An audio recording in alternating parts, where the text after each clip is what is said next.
देखिए, अब हम लोग आहरण पर ब्याज के बारे में देखेंगे। ठीक है, अब यहां से क्वेश्चन नंबर 11 जो है वो आहरण पर ब्याज के बारे में कह रहा है। तो आहरण पर ब्याज के लिए बहुत सारे तरीके हैं।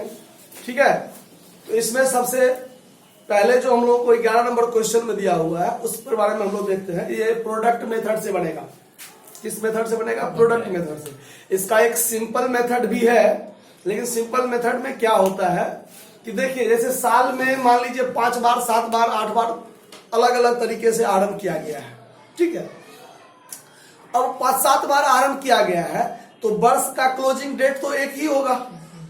तो पहली बार ज्या तारीख को आहरण किया, मान लीजिए पहली बार सवाल में दिया गया है 1 जुलाई 2018 को आहरण किया गया है। ठीक है, अब वर्ष समाप्त हो रहा है 31 मार्च 2019 को। तो 1 जुलाई से लेके 31 मार्च 2019 तक का 1 जुलाई 2018 से लेकर के 31 मार्च 2019 तक का जो टाइम पीरियड मंथ में होता है वो होता है 9 मंथ का होता है। तो अब ये वाला जो आहरण है आपका 20,000 रुपया, उस 20,000 पर आप 9 महीने का ब्याज निकालिए। उसके बाद 31 अगस्त 2018 को आहरण किया है और 31 मार्च 2019 को वर्ष क्लोज हो रहा है। तो 31 अगस्त से लेकर के 31 अगस्त तो छूट गया, सितंबर, अक्टूबर, नवंबर, दिसंबर, जनवरी, फरवरी, मार्च, 7 महीना लगभग हुआ आपका। तो अब इस पर आप 7 महीने का ब्याज निकालिए, है ना। उसके बाद 1 अक्टूबर को निकाला है 10,000 रुपया। इस 10,000 पर आप 1 अक्टूबर से लेकर के 31 मार्च 2019 तक का ब्याज निकालिएगा, तो 6 महीना का ब्याज निकालिएगा। ठीक है, फिर 31 जनवरी 2019 को निकाला है, 31 जनवरी 2019 को, और वर्ष क्लोज हो रहा है 31 मार्च 2019 को। तो 31 जनवरी तो बीत गया, फरवरी मार्च 2 महीना हुआ। तो अब इस आहरण पर आप 2 महीना का ब्याज निकालिए, है ना। उसके बाद 1 मार्च को आहरण किया है, तो 1 मार्च और वर्ष खत्म हो रहा है 31 मार्च को 2019 में, तो 1 महीना का ब्याज निकालिए। अब इस कंडीशन में हम देखते हैं क्या कि 5 बार 6 बार आहरण किया गया है, तो 5-6 बार हमको बारी बारी से ब्याज निकालना है, 5-6 बार निकालना है बारी बारी से। तो ये हुआ सिंपल मेथड। ठीक है, साधारण तरीका हुआ वो।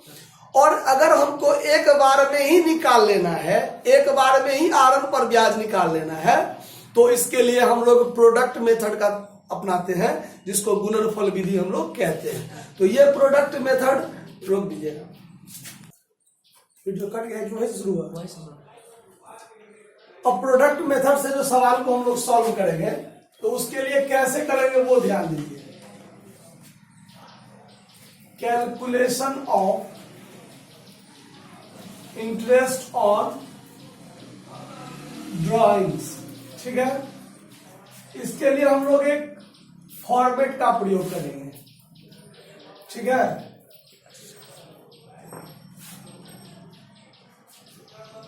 देखिए, इसमें लिखेंगे डेट, क्या तारीख को हमने आहरण किया वो डेट इसमें लिखेंगे। ठीक है, उसके बाद लिखेंगे हम लोग ड्रॉइंग्स। ठीक है, उसके बाद लिखेंगे मंथ, यानी उस पर क्या महीना का ब्याज लगेगा वो मंथ लिखेंगे। ठीक है, और उसके बाद यहां लिखेंगे हम लोग प्रोडक्ट। प्रोडक्ट बराबर होगा ड्रॉइंग्स गुने मंथ, ड्रॉइंग्स गुने मंथ। ठीक है, अब सबसे पहला डेट जो है ड्रॉइंग्स करने का, उस पर ध्यान दीजिए। 1 जुलाई 2018, 1 जुलाई 2018, ध्यान दीजिए, 1 जुलाई 2018 को हमने कितना रुपया आहरण किया है, सवाल में ध्यान दीजिए, 20,000 रुपया हमने आहरण किया। ठीक है, 20,000 रुपया। अब 1 जुलाई 2018 से लेकर के 31 मार्च 2019 को ब्याज लगाना है। तो जुलाई से लेकर दिसंबर तक 6 महीना, 3 महीना उधर 9 महीना, और इसमें प्रोडक्ट हो जाएगा 1,80,000। समझ में आया? ठीक है, उसके बाद दूसरा ड्राइंग्स है मेरा कब, वो ध्यान दीजिए। दूसरा ड्राइंग्स है आपका 31 अगस्त 2018 को, 31 अगस्त 2018 को। ठीक है, कितना रुपया ड्राइंग्स है? 40,000। Yes sir. Yes sir. अब 31 अगस्त से लेकर के 31 मार्च 2019 तक, अगस्त छूट गया है, अगस्त दूसरा सितंबर, अक्टूबर, नवंबर, दिसंबर, जनवरी, फरवरी, मार्च, 7 महीना होता है। तो 7 महीना आपका मंथ में आएगा और इसको प्रोडक्ट करेंगे तो 2,80,000। ठीक है। उसके बाद तीसरा ड्राइंग्स है आपका 1 अक्टूबर को। तीसरा ड्राइंग्स कब है? 1 अक्टूबर को। तो 1 अक्टूबर 2018 को आपका ड्राइंग्स है। ये ड्राइंग्स आपका कितना का है? 10,000 का है। 10,000। तो इस 10,000 पर 6 महीना का ब्याज लगेगा, क्योंकि वर्ष खत्म कब हो रहा है? 31 मार्च 2019 को। तो इस पर 6 महीना का ब्याज होगा तो कितना हो जाएगा? 60,000। ठीक है। आपको दिक्कत हो रहा है तो यहां लिख दीजिए फॉर द ईयर एंडिंग 31/3/2019, यानी 31 मार्च 2019 को वर्ष समाप्त हो रहा है, ताकि आपको ध्यान में रहे कि इस तारीख को वर्ष खत्म हो रहा है। ये आपका डेट ऑफ ड्राइंग्स है, आरंभ करने का तिथि है, और यहां से यहां तक का हमको ब्याज लगाना है। तो मंथ उसी के हिसाब से निकलता है। ठीक है।